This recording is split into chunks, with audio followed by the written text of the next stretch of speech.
Hello guys, welcome to a new video. Today I am going to be talking about Pokemon Dream Radar.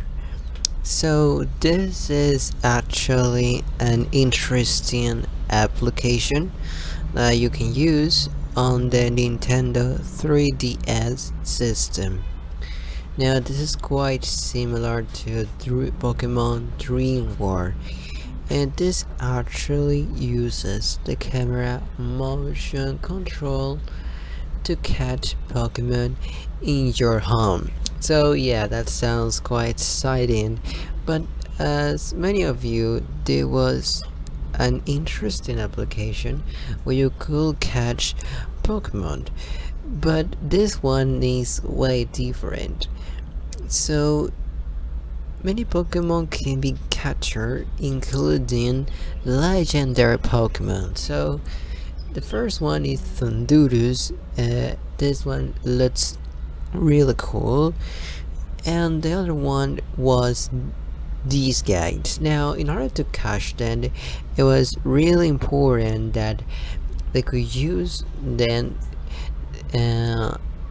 some traits in order to catch them. So this application allows to catch Pokemon that are really rare. And the interesting thing is that you need to use a Nintendo 3DS system, which is really rare. It will be better if it was going to be on Nintendo DS, but I guess that technology was not strong to include that on the DS.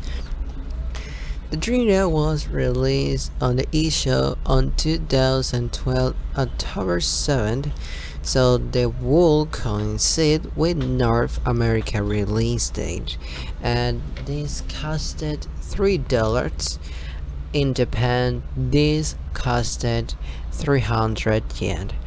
Now, the objective of this game is that you have to shoot dream clouds, and you need to capture dream orbs that pop out of them. So once you do this, you can purchase upgrades in the development lab, and this usually appears of one every 5 minutes, and you can maximize the number of dream clouds. So the cool thing, here comes the cool thing, is that a Pokemon will appear out of a dream cloud, and only a bright light will appear. So the bright light may even be a Pokemon that drops and eaten instead of being captured. Now to capture it, you have to shoot it with the beam to stall it.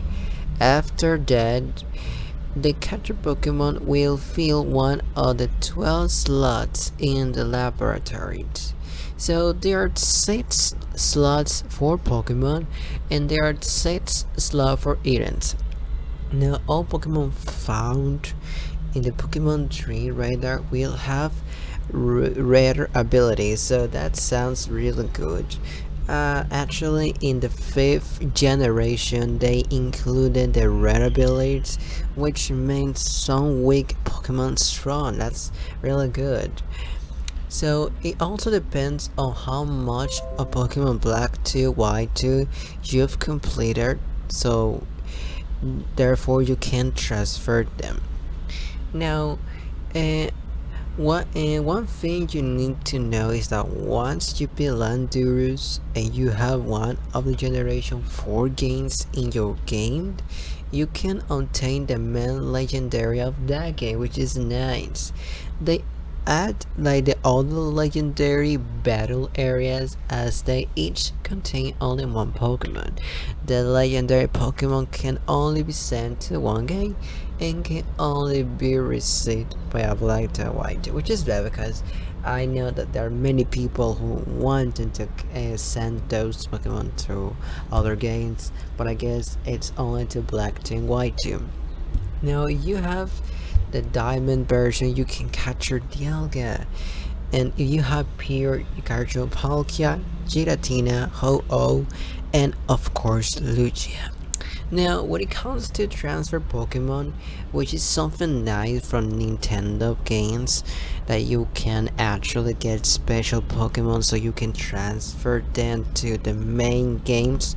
And first of all, you must go and select send research data from the application, then use the 3DS link option inside the Unova link menu, add a Pokemon Platinum Y2, and there you go, you got your Pokemon.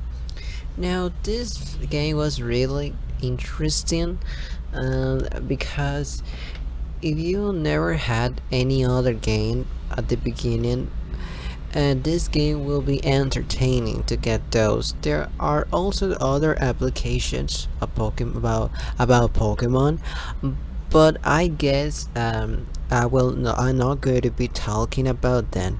So in my point of view, I will say this is just one of the great games.